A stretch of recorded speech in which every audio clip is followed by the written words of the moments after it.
The flickering fluorescent lights of the parole hearing room cast long, dancing shadows. Rain lashed against the window, mirroring the tempestuous storm brewing within me. I was present, a silent observer, as the fate of a man I'd never met was being decided. The parole board, a panel of stony-faced individuals, their pens poised like executioners' blades, held the power to grant freedom or condemn to continued confinement. Today's case: Arthur Finch, convicted, decades ago, of a crime that still sent icy tendrils of fear snaking down my spine just thinking about it. A brutal, meticulously calculated act. Now, he stood before them, claiming to be overflowing with remorse. A carefully constructed performance, or a heart truly burdened by regret? The question, like a noxious gas, hung heavy in the stale, recycled air. I'd immersed myself in the case files, devouring every gruesome detail, every meticulously recorded observation. The victim's life, abruptly and violently extinguished, a tragedy that resonated with a palpable sense of injustice. The evidence, irrefutable, like cold, hard facts hammered into stone. Finch's cold, detached confession, a testament to his chilling detachment. Yet, here he was, seeking a second chance, a renewal of his life beyond the prison walls. The board members questioned him, their voices flat, devoid of any discernible emotion. Like mechanical voices delivering a pre-programmed script, Finch's responses were carefully measured, each word chosen with precision, his eyes perpetually downcast, his voice a low, mournful rumble that echoed in the cavernous room. He spoke of his profound transformation, of finding solace in the embrace of God, of the crushing sorrow he carried for the immeasurable pain he'd inflicted.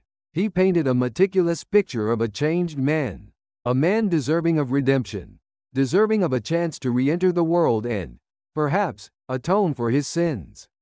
But the files, they whispered a different, far more unsettling narrative.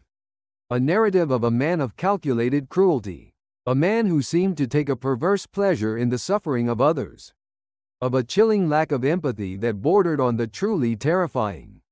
I remembered the victim's face, captured in a faded photograph, a poignant reminder of the life that had been so cruelly stolen. A vibrant young woman, her future snatched away in an instant. A tragedy that underscored the fragility of existence.